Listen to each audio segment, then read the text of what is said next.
Investigaciones, prácticas, promulgaciones y evidencias. Informe Capital propone explorar las distintas capas y dosis en las que se formula un modelo de pensamiento. Se administra la acumulación, distribución de capital cultural y económico. Se legitiman las pérdidas y las ganancias. Se imponen los créditos y las deudas. Se concretan sus agentes políticos y activistas. Se enuncia, se afirma y se aplica un lenguaje.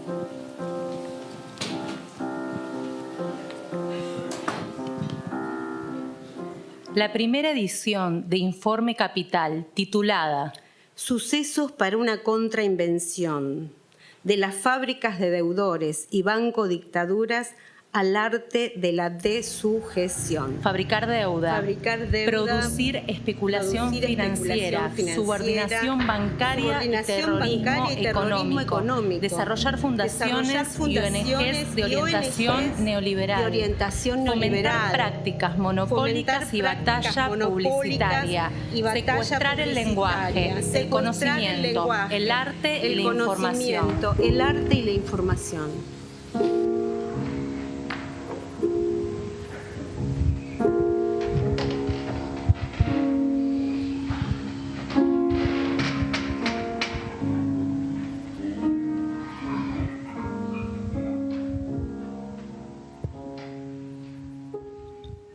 La crítica es siempre crítica de alguna práctica, discurso, episteme o institución instituidos. Y pierde su carácter en el momento en el que se abstrae de esta forma de operar y se la aísla como una práctica puramente generalizable. En 1978, Foucault pronunció una conferencia titulada ¿Qué es la crítica? En ella, Foucault no solamente se cuestiona lo que la crítica es, sino que también busca comprender qué tipo de cuestionamiento instituye la crítica, ofreciendo de forma tentativa algunas maneras de circunscribir su actividad. Lo que continúa siendo quizá lo más importante es la forma interrogativa en que se formula el asunto, porque la propia pregunta, ¿qué es la crítica?, forma parte de la empresa crítica en cuestión. Así que la pregunta no solo plantea ¿cuál es esta crítica que se supone que hacemos o a la que debemos aspirar?, sino que representa también un cierto modo de interrogar, central en la actividad misma de la crítica. La tarea primordial de la crítica no será evaluar si sus objetos, condiciones sociales, prácticas, formas de saber, poder y discurso son buenos o malos, ensalzables o desestimables, sino poner en relieve el propio marco de evaluación. ¿Cuál es la relación del saber con el poder que hace que nuestras certezas epistemológicas sostengan un modo de estructurar el mundo que forcluye posibilidades de ordenamiento alternativas? ¿Hasta qué punto, sin embargo, tal certeza está orquestada por determinadas formas de conocimiento precisamente para forcluir la posibilidad de pensar de otra manera? La contribución de Foucault a lo que parece ser un impas en la teoría crítica y poscrítica de nuestro tiempo es precisamente pedirnos que repensemos la crítica como una práctica en la que formulamos la cuestión de los límites de nuestros más seguros modos de conocimiento, a lo que Raymond Williams se refirió como nuestros hábitos mentales acríticos y que Adorno describió como ideología. Una no se conduce hasta el límite para tener una experiencia emocionante o porque el límite sea peligroso y sexy, o porque eso nos lleve a una excitante proximidad al mal.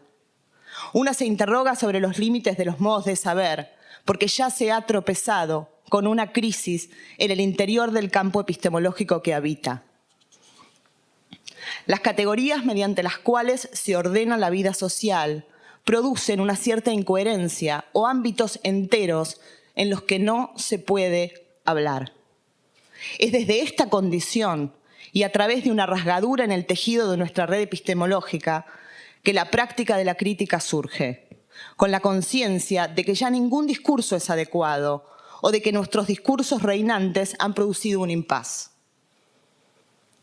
Lo que está en juego aquí es la relación entre los límites de la ontología y la epistemología.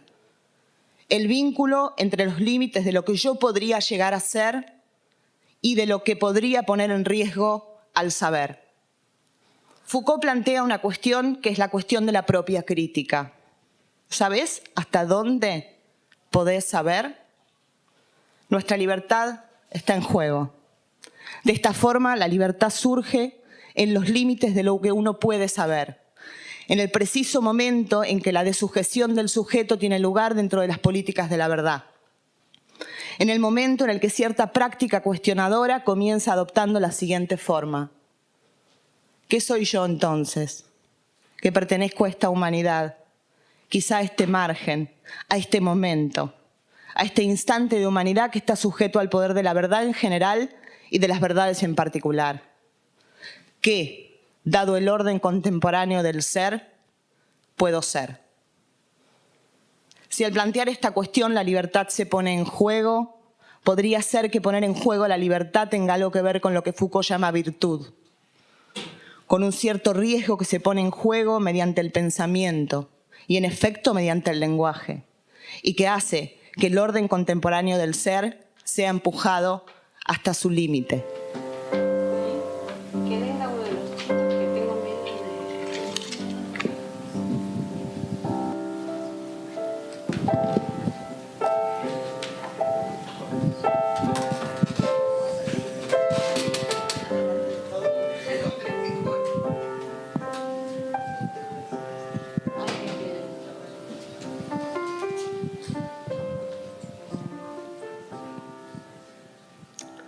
Máquinas y signos.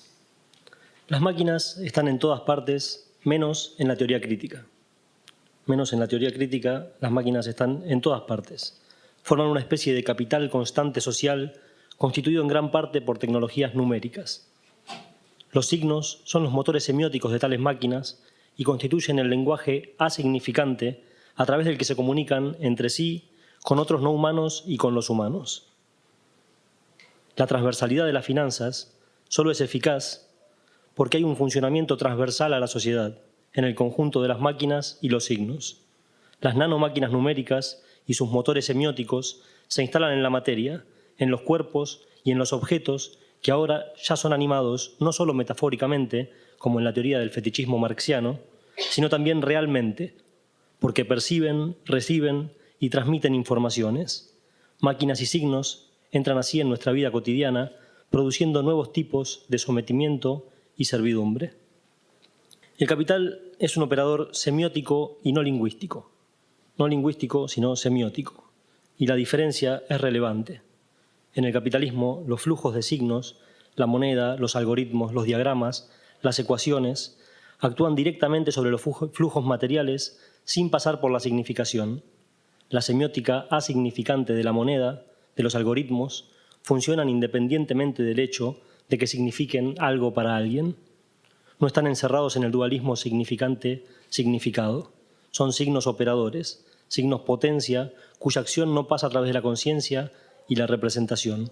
El capitalismo es maquinocéntrico y no logocéntrico. No logocéntrico, sino maquinocéntrico.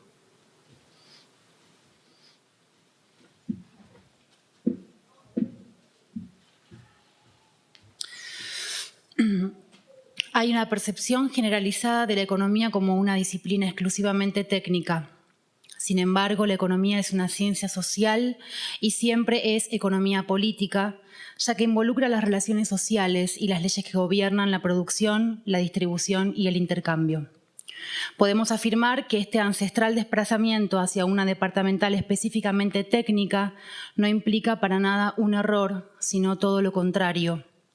Pone de relieve no solo que la dimensión social y política de la economía está interesadamente negada, sino que da pie a preguntarnos si esta negación no es solo la punta del iceberg del modo en que se definen las políticas de percepción. ¿Acaso se trata de una estrategia de creación de imágenes, volatilidades y disipaciones? ¿Una habilidad financiera para disimular el suprapoder de las corporaciones sobre el control del mundo? o una viveza del sistema para evitar hacer las preguntas que merecen ser hechas. Entre las principales estrategias de creación de imagen corporativa se halla el concepto de branding, al que se lo define como una disciplina que se ocupa de la vida de una marca, básicamente de los valores, atributos y arquitectura que precisa una marca, me tiemblan las piernas, que precisa una marca, un nombre, naming y su interacción con las audiencias a partir de los contenidos. Pero esta disciplina también es requerida por los estados. Según el experto Simon Anholt, quien asesora sobre branding a más de 40 países en identidad nacional y reputación, diplomacia pública, comercio, turismo, relaciones culturales y educativas bajo la proclama de Imagen País, sostiene que una imagen nacional poderosa y positiva hace que sea relativamente económico y sencillo atraer inmigrantes, turistas, inversionistas, talentos y cobertura positiva de los medios, así como exportar productos, servicios, ideas y cultura. Sustenta que el concepto de identidad competitiva es necesario para ello, puesto que el mundo se ha convertido en un solo mercado y las administraciones nacionales, instituciones y empresas necesitan identificar cuál es la percepción real de su país e instrumentar una estrategia para manejarla. Afirma que en el siglo XXI esta enorme tarea se ha convertido en uno de los oficios más importantes de los gobiernos. El branding se trata fundamentalmente de un marketing de contenidos, alta cosmética para el espectáculo eficazmente situado en las supraestructuras, tanto como en las bases, en los dispositivos empresariales, políticos y culturales. Tácticas de comunicación atrevidas que atraviesan todas las capas sociales y todo el planeta. Hegemonía del idioma inglés y homogeneidad conceptual de un kit de herramientas. No es solo que el mundo se revela como subordinado y normativizado por el imaginario del mercado y las finanzas, sino y principalmente que el mercado y las finanzas se revelan como madrigueras para la incubación de las más sofisticadas y arbitrarias técnicas de subordinación, control y estafa del mundo. Entonces, ¿cuáles serían los modos de afrontar el desempeño histórico de propaganda paciente, disciplinadora, patriarcal, forjadora de creencias e instituyente del capitalismo? ¿Cómo deseducarnos de sus habilidades instructivas, epistemológicas? ¿Cómo enfrentar a la cultura del capital configurada durante siglos como algo natural, como la única posible, decente, precursora de progreso y valores modelo, sinónimo de democracia y libertad global? ¿Acaso el estrepitoso éxito histórico de la ideología del libre mercado no ha sido convertirnos a todos en activistas involuntarios y eficaces de esta economía política como la única posible? ¿Convertirnos en emprendedores, agentes de la misión, visión, gestión, activos, operadores, brokers, traders felices de la empresa mundo?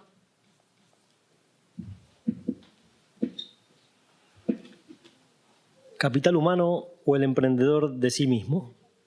La crisis no solo es económica, social y política, es ante todo una crisis del modelo subjetivo neoliberal encarnado en el capital humano. Es ante todo una crisis del modelo subjetivo neoliberal encarnado en el capital humano.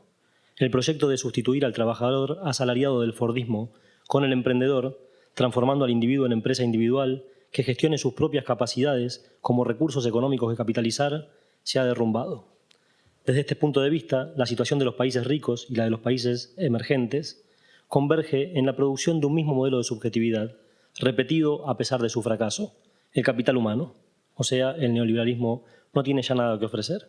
El capital humano implica un máximo de privatización económica y un máximo de individualización. Las políticas sociales, por el contrario, introducen siempre un mínimo, un salario mínimo, una renta mínima, servicios mínimos para que el emprendedor se vea obligado a competir. Gubernamentalidad. La privatización de la gubernamentalidad nos obliga a tomar en consideración dispositivos biopolíticos no estatales.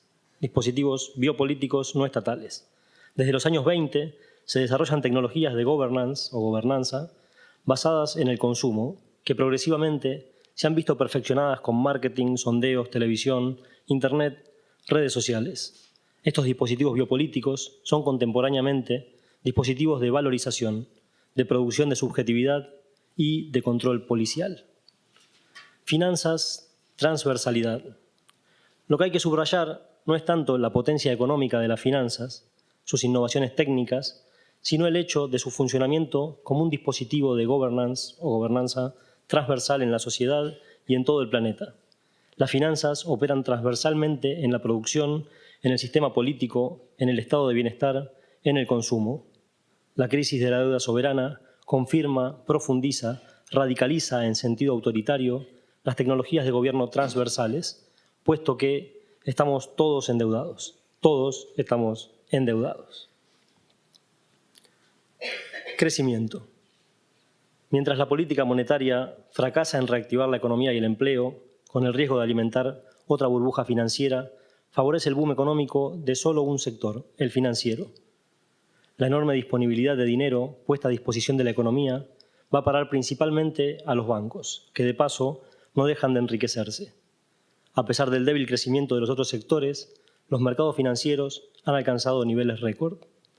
Todos están esperando el crecimiento, pero otra cosa se entrevé en el horizonte.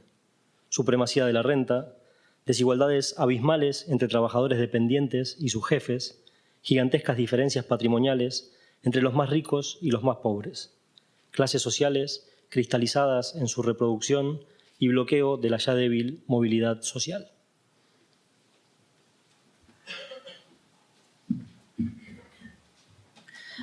Misión, visión, gestión. Por ancestrales alianzas históricas entre capital, Estado y justicia, nos encontramos ante la inexistencia de una articulación que garantice el Estado de Derecho frente al poder de las corporaciones, más bien lo contrario. Aún en los regímenes democráticos, estamos en un estadio donde la población no cuenta con ningún control ciudadano sobre las políticas autoritarias que las corporaciones y financieras aplican a la sociedad en su conjunto y a cada una de las personas que la componen. Aunque estemos abrumados por estos abusos, desafortunadamente no disponemos hasta el momento de ninguna forma de representación y o participación que dispute los términos de aquellas políticas que no solo son capaces de desequilibrar la economía, sino también perturbar cultural y emocionalmente a toda una comunidad.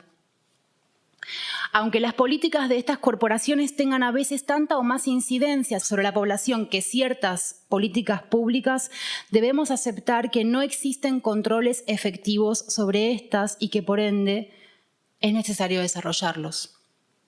La población está frente a este tubo de ensayo financiero en un estado de desigualdad, aventurada al simulado libre intercambio del capitalismo, expulsada de su vida, confinada a pagar cada vez más por todo, sometida al ataque financiero y psicológico de un sistema de relaciones que pone a la renta en el centro de la escena. ¿Cómo hacer perceptible y comunicable que la población tiene derecho a tener mejores derechos frente a la empresa y que estos pueden surgir incluso desde los ámbitos más informales? Rudimentarios instrumentos cívicos mejorables, bienvenidos, a romper el disciplinamiento social. ¿Podremos en un corto plazo construir derechos que resguarden a la población a no ser sujeto de la cara oculta de la misión, visión, gestión?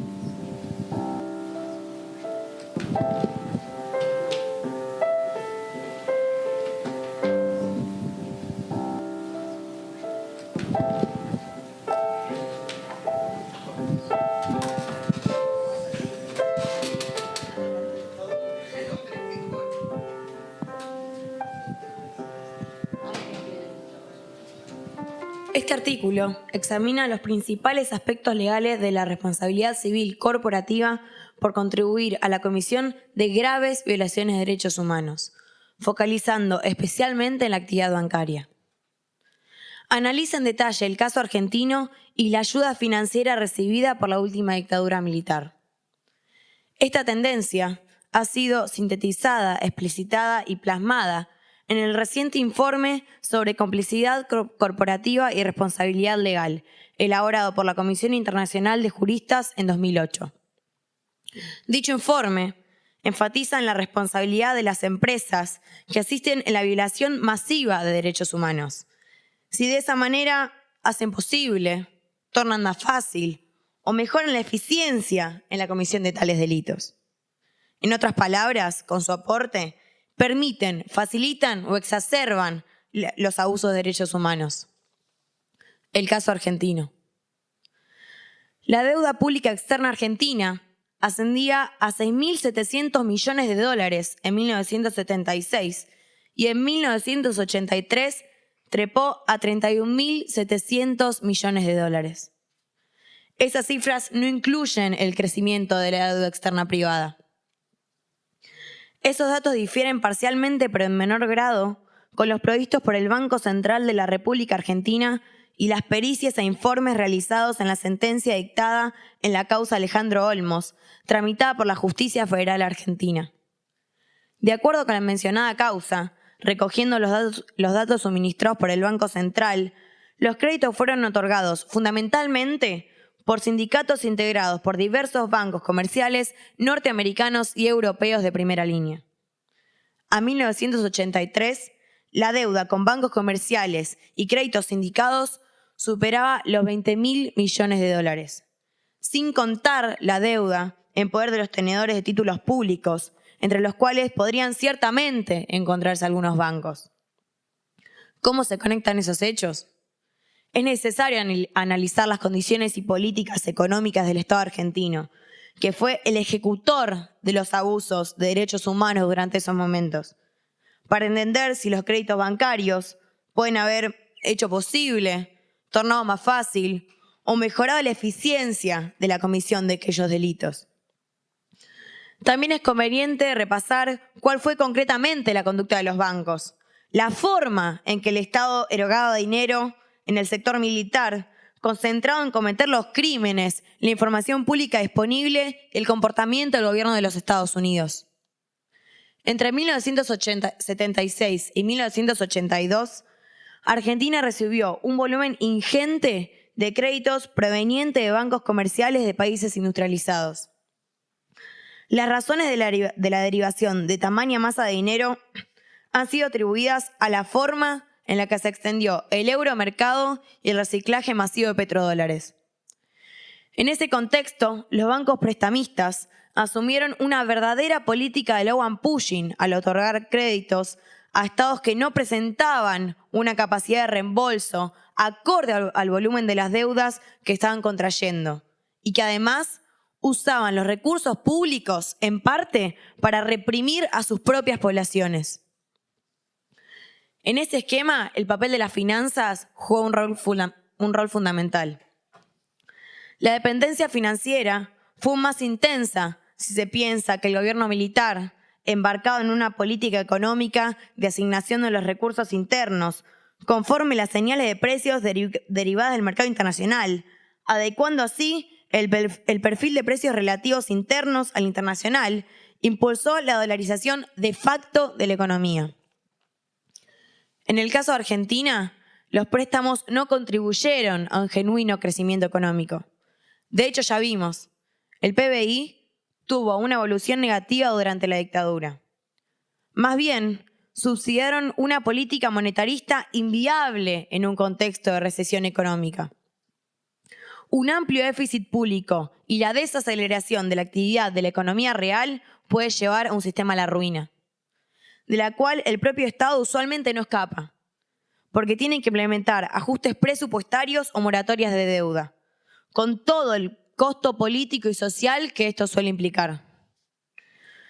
Durante los primeros años de la dictadura, mientras el gasto militar global creció, el rubro de importación de armamentos asociado a agresiones militares externas disminuyó, con lo que cabe presumir que el mayor gasto militar global fue aplicado en parte a cumplir las funciones que les habían sido asignadas a las Fuerzas Armadas en materia de lucha contra la subversión, marco en el cual fueron cometidos los delitos. Esos números contradicen la idea de que los préstamos fueron tomados originariamente por el Estado argentino con el solo propósito de comprar armas para defender el territorio en caso de conflicto bélico con Chile o el Reino Unido. Los préstamos y el incremento del gasto militar comenzaron antes de la aparición de esos conflictos. Y hasta 1978, la Junta Militar priorizó el uso de dinero en áreas no relacionadas directamente con agresiones externas. La cuestión de la responsabilidad bancaria aparece en un momento en que la sociedad argentina y el campo de los derechos humanos podrían beneficiarse de la investigación propuesta en este trabajo. No solo porque la experiencia argentina de justicia transicional todavía está abierta, sino también porque el derecho internacional ha evolucionado a un punto en que puede enfrentar y resolver de manera eficiente cuestiones complejas en torno a la complicidad. Esos dos factores tornan oportuno y relevante en diferentes planos el hecho de analizar la responsabilidad bancaria, reconociendo los vínculos materiales entre la conducta de las corporaciones y las violaciones de derechos humanos, que puede significar un elemento desincentivador para futuros comportamientos de empresas y, a su vez, alienta a los mecanismos de justicia transicional a detenerse en los factores económicos como componentes esenciales de esos abusos, creando una narrativa más compleja sobre los delitos, aportando nuevas evidencias, tanto en términos históricos como judiciales, y finalmente, si los bancos fueran encontrados efectivamente responsables, proveyendo fondos adicionales para indemnizar a las víctimas y a sus familias. La falta de consideración de los factores económicos que contribuyeron a mantener una dictadura crea un peligro cierto de ceguera histórica, que puede resultar en una amnesia que amenaza la promesa del nunca más, que es uno de los objetivos fundamentales de la justicia transicional. En otras palabras, tratar solamente los factores políticos de un conflicto o periodo de represión alimenta el riesgo de que esos mismos factores económicos, porque no han recibido señal sancionatoria alguna proveniente del derecho, y especialmente si resultó una actividad rentable, faciliten nuevamente la emergencia y mantenimiento de un régimen similar en el futuro.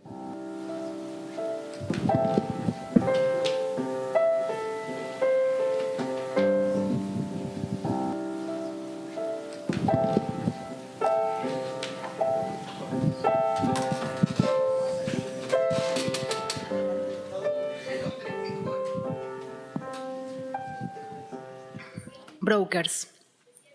Las corporaciones, mediante un disciplinado ejército de brokers, ambicionan permanentemente ampliar sus metas y formas de intervención en la esfera pública y en los distintos grupos sociales.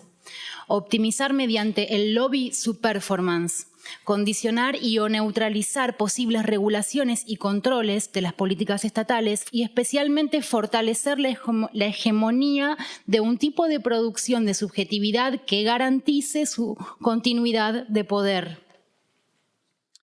En 1980, Estados Unidos y el Reino Unido con sus aliados profundizan la doctrina de la libre empresa.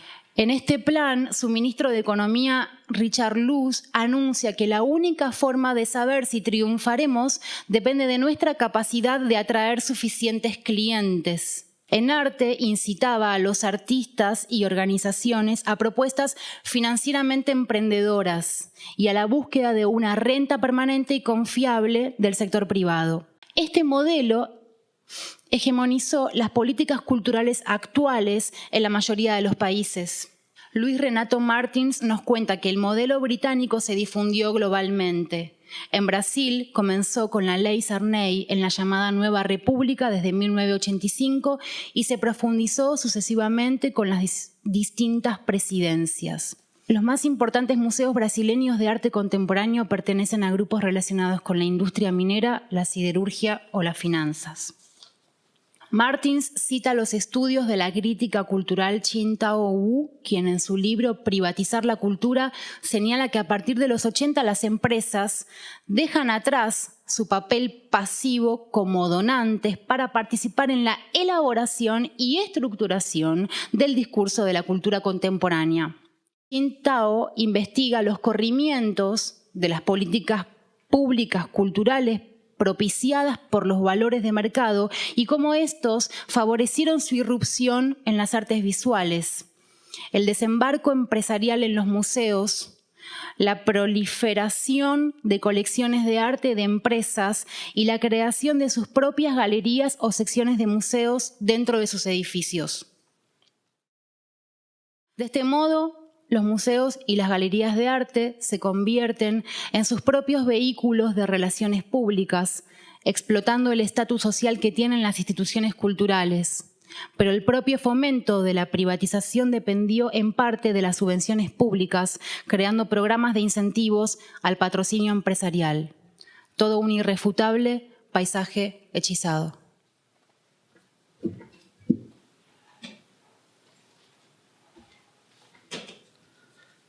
Ruptura.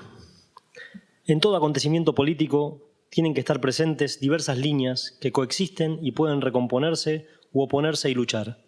Una línea del interés, también llamada de la movilización o movimiento, que se instala en las relaciones de poder, de significación y de dominio para combatirlo, al acontecimiento político. Y una línea del deseo o de lo posible o de la desmovilización, que suspende las relaciones de fuerza y de poder, neutraliza las significaciones dominantes, rechaza las funciones y los roles de mando y de obediencia implícitos en la división social del trabajo y crea un nuevo bloque posible. La línea del movimiento o del interés tiene causas, persigue objetivos y abre la lucha a un espacio previsible, calculable, probable dentro de las relaciones de poder dadas. La línea de la desmovilización, o del deseo o de lo posible, a partir de la suspensión de las leyes del capital, se aventura a lo largo de un recorrido no calculable, impredecible, incierto, que un filósofo como Félix Guattari cree poder describir únicamente a través de un paradigma estético, porque la subjetividad y las instituciones no están ya dadas, sino que son producidas según una lógica diferente de la económico-política. La ruptura solo representa un comienzo, un esbozo cuya realización es indeterminada, improbable, por no decir imposible, según los principios del poder establecido. Sin embargo, la línea del no movimiento, del deseo, de lo posible, del rechazo de los roles y de las funciones, permanece estratégica y para desarrollarse, para tomar consistencia, debe transformar la línea de los intereses y de las instituciones. Entonces, lo posible. El capitalismo y su poder se define antes que nada como un control absoluto sobre lo que es posible y lo que no. La primera consigna del neoliberalismo fue «no hay alternativa». Es decir, no existe otra posibilidad sino aquella formulada por el mercado y por las finanzas. Y la crisis de la deuda soberana repite la misma cantilena. El hombre endeudado debe pagar, no tiene otra alternativa. No solo es expropiada por la política del crédito-deuda la riqueza, los conocimientos o el futuro, sino lo posible mismo. Y es a lo posible que se dirige el deseo, no simplemente a la libido o la pulsión. Hay deseo solo cuando tras la ruptura de equilibrios precedentes aparecen relaciones que antes eran imposibles. El deseo siempre es localizable a través de lo imposible que abre y de lo posible que crea.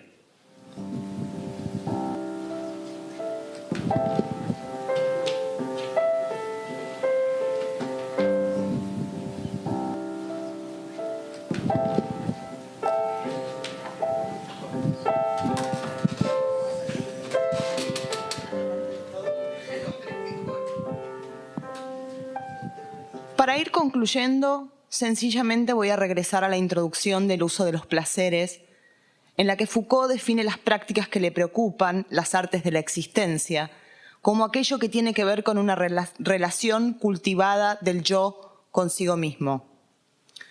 Cuando introduce la noción de artes de la existencia, también se refiere a tales artes como las que producen sujetos que buscan transformarse a sí mismos, modificarse en su ser singular y hacer de su vida una obra que presenta ciertos valores estéticos y responde a ciertos criterios de estilo. Podríamos pensar que esto apoya la acusación de que Foucault ha estetizado por completo la existencia a costa de la ética, pero yo sugeriría que lo que nos ha mostrado es que no puede haber ética ni política sin recurrir a este singular sentido de la poiesis. El yo se forma a sí mismo, pero se forma a sí mismo dentro de una serie de prácticas formativas que Foucault caracteriza como modos de subjetivación.